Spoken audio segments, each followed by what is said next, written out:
Ja, hallo, ich möchte euch heute die Signalüberwachung von IIS vorstellen. Dazu erstmal ein paar Worte zur Hardware und dann zeige ich euch die Software.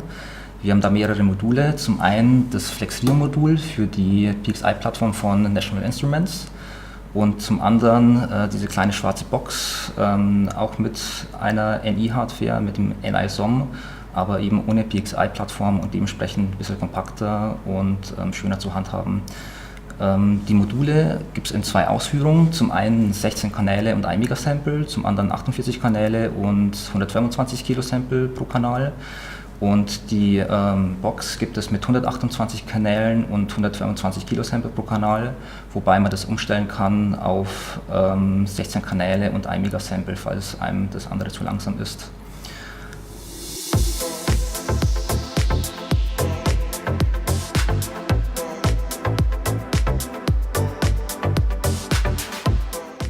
Und jetzt möchte ich euch mal die Software zeigen. Das, was ihr hier seht, ist der Projekteditor. Damit lässt sich die ganze Signalüberwachung einstellen. Als erstes muss man ein Gerät hinzufügen. Das macht man über dieses Plus-Symbol hier. Und hier sieht man die Templates für unsere Geräte. Da haben wir zum Beispiel hier unten unsere FlexRio-Varianten und oben die Ethernet-basierte Variante. Wir wählen die 16-Kanal 1 Megasample-Variante aus, weil wir ein Einspritzsignal haben und wir da die höhere Abtastrate benötigen. Hier kann man noch Labels vergeben. Wir belassen einfach mal die Default-Einstellung. Und dann kann man hier unsere 16 Kanäle sehen. Falls die nicht ausreichen, können wir auch noch zusätzliche Geräte hinzufügen und das Ganze wird dann auch parallel funktionieren. Als allererstes interessiert uns natürlich, wie das Signal ausschaut. Dazu können wir mit diesem Button hier einen kleinen Schnappschuss erstellen. So, dann resetten wir mal die Zoom-Einstellung und sehen hier quasi unser Einspritzsignal. Und jetzt können wir noch zu den anderen Kanälen wechseln und wie man sieht, sind alle etwas zeitlich versetzt, aber die schauen alle gleich aus. Da wir für unsere Überwachung periodische Signale brauchen, müssen wir die Signale triggern und schauen, dass wir da auch eine zuverlässige Triggerung hinbekommen. Wie man hier sehen kann, haben wir allerdings überall mehrere Durchgänge bei möglichen Triggerschwellen. Wenn wir zum Beispiel auf 30 Volt triggern würden, haben wir hier mehrere Flanken. Das heißt, wir müssen nochmal zusätzliche Bedingungen für unseren Trigger setzen, damit wir das Ganze zuverlässig triggern können.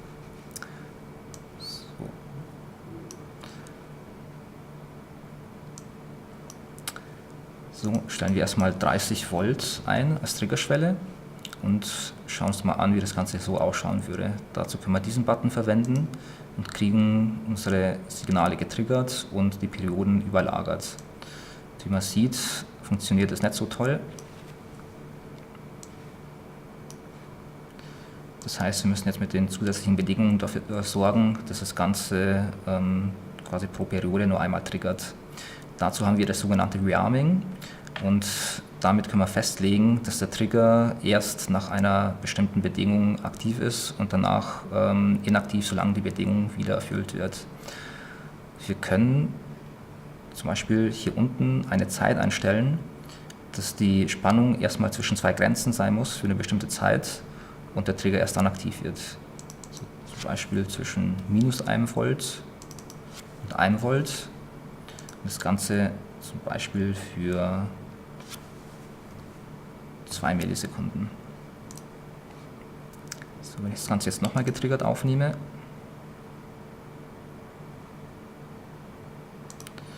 dann kann man jetzt sehen, dass die Perioden alle schön übereinander liegen und die Triggerung gut funktioniert. Wir können jetzt hergehen und diese Triggereinstellung kopieren und zu den anderen 3 Signalen einfügen. So.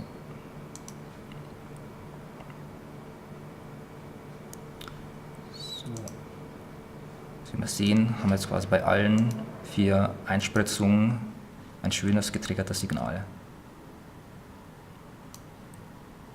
Wenn wir das haben, können wir unsere ersten Tests machen. Und zwar können wir zum Beispiel die Periodendauer überwachen. Das ist die Trigger Distance Funktion.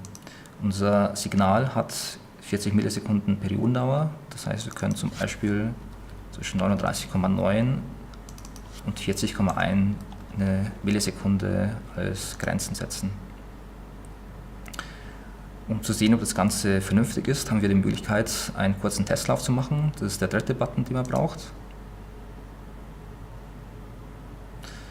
Dann kann man im Log nachschauen, dass wir hier unten quasi einen Test haben und unsere Triggerung 40 Millisekunden ist. So. Diese Einstellung kann man wieder kopieren und den anderen Kanälen zuweisen. Wenn ich jetzt wieder einen Testlauf mache, dann sieht man hier, dass wir jetzt insgesamt 4 Ergebnisse haben und unser Signal scheint ziemlich stabil zu sein und immer bei 40 Millisekunden zu triggern. So, als nächstes wollen wir überprüfen, ob die Einspritzung tatsächlich nacheinander kommt.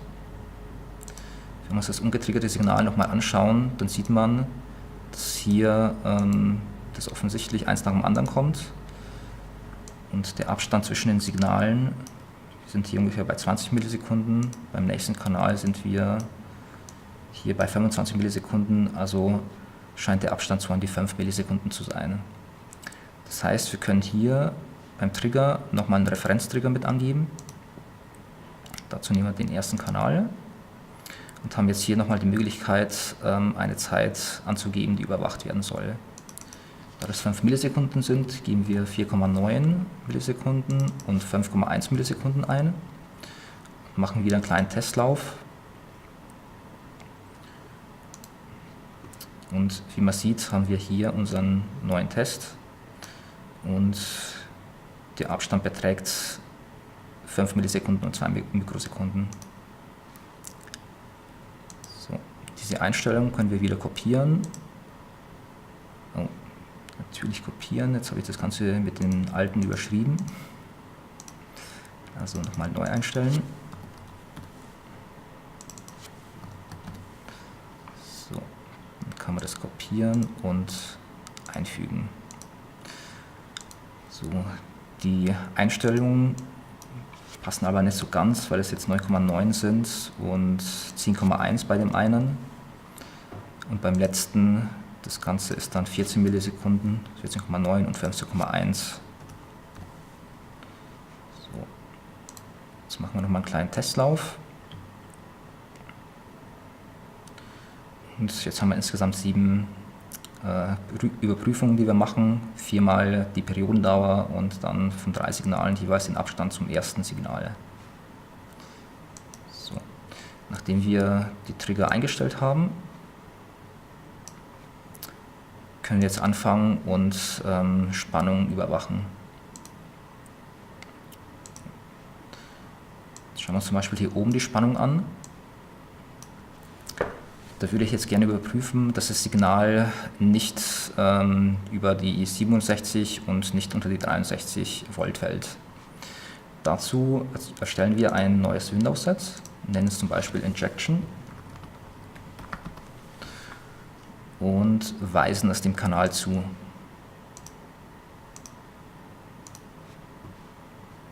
So, und jetzt fügen wir noch ein Fenster hinzu.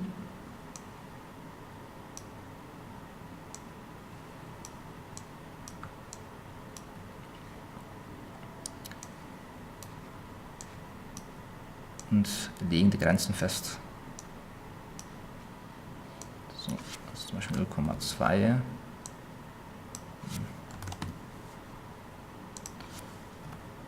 0,02 und als Spannungsgrenzen, das waren die 67 Volt und zum Beispiel die 63 Volt.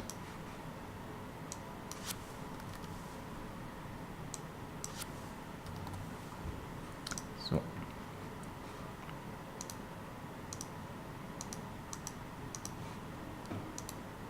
Das Ganze fixieren wir, dass wir es nicht versehentlich verschieben können. Und jetzt fügen wir noch die Funktion hinzu. Das ist der obere Grenzwert und der untere Grenzwert soll überprüft werden. Bei den beiden Funktionen spielen die Grenzen vom Fenster eine Rolle. Da muss man nichts extra einstellen. Jetzt mache ich einen kurzen Testlauf. Wie man sieht, es ist alles in den Grenzen drin. Jetzt kann ich dieses Windows-Set auch den anderen Kanälen zuweisen und muss diese nicht extra einzeln einstellen.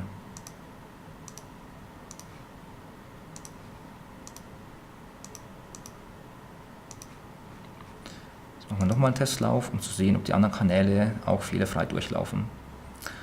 Und wie man sieht, ist jetzt bei den Kanälen ein Fehler aufgetreten. Die liegen unterhalb von den 63 Volt teilweise. Wenn wir uns jetzt den Kanal anschauen, dann sieht man, dass das Ganze hier aus dem Fenster rausgeht. Das heißt, ich müsste hier das Fenster größer machen.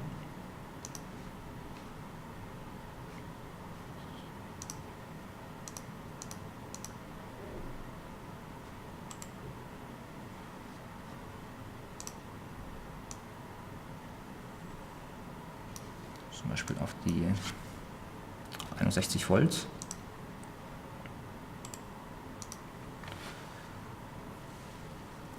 Und jetzt machen wir einen neuen Testlauf.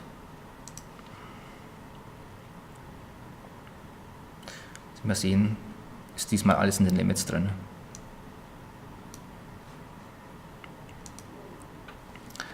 So, als nächstes wollen wir zum Beispiel zählen, wie viele Flanken hier sind. Dazu fügen wir ein neues Fenster ein, legen es hier drüber und fügen die Edge Counter Funktion hinzu.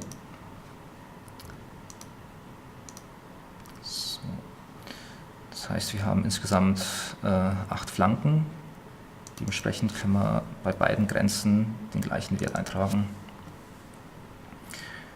Wir müssen auch einstellen, auf welcher Spannung jetzt eine steigende und fallende Flanke erkannt wird. Dazu hat man die Möglichkeit, eine Hysterese einzugeben. In dem Fall haben wir relativ steile Flanken, deswegen wäre das nicht nötig. Wir können aber trotzdem zum Beispiel sagen, wenn die 35 Volt überschritten werden, wird das als steigende Flanke erkannt, und wenn dann als nächstes die 30 Volt unterschritten werden, gilt es als fallende Flanke. Jetzt können wir dann wieder einen Testlauf machen. Dann kann man hier sehen, es wurden tatsächlich 8 Flanken erkannt. Also das ist der Messwert und das hier sind quasi die Limits. So. Als nächstes wollen wir dann eine neue Zeitmessung machen. Wieder ein neues Fenster und wir wollen messen, wie breit die Pulse hier drin sind. Dazu gibt es die Area-Check-Funktion. So. Und hier haben wir auch wieder die Möglichkeit, Spannung einzustellen. Das heißt, wir wollen überprüfen, ob das Signal, wenn es zwischen 6 und 12 Volt ist, für eine gewisse Zeit zwischen diesen beiden Spannungen ist. Das heißt, unsere Spannungsgrenzen sind 6 und 12 Volt. Und das Signal, das sind hier ungefähr etwas mehr als 200 Mikrosekunden. Das heißt, wenn ich als zeitliche Grenze 0,2 und 0,3 eingebe,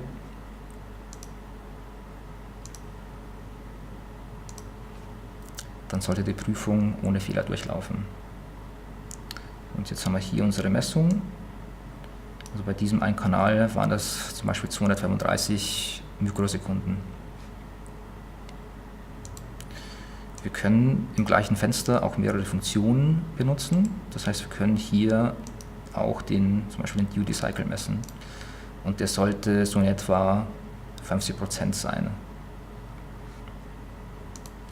Und hier haben wir auch wieder die Möglichkeit, eine Hysterese anzugeben. Das heißt, wir sagen, alles, was quasi oberhalb von 6 Volt ist, gilt als High, und wenn er dann unter 5 Volt fällt, dann gilt es nicht mehr als High. Und als Duty Cycle zum Beispiel zwischen 40 und 60%. So, der nächste Testlauf. Dann sieht man hier den Duty Cycle. Wir haben 44% bei dem einen Kanal, 50% beim anderen. Das heißt, die Kanäle unterscheiden sich auch ein bisschen untereinander. Die letzte Funktion ist der Average. Dann nehmen wir wieder ein neues Fenster und haben diesen langen Bereich.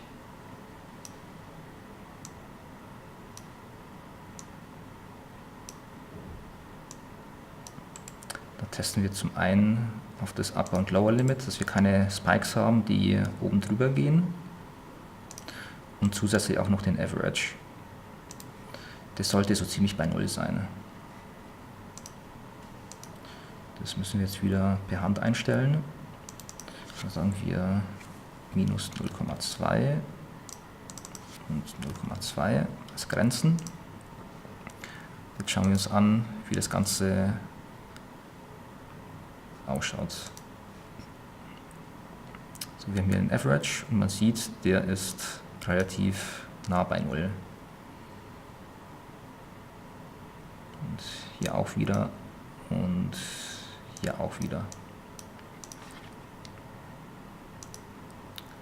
So.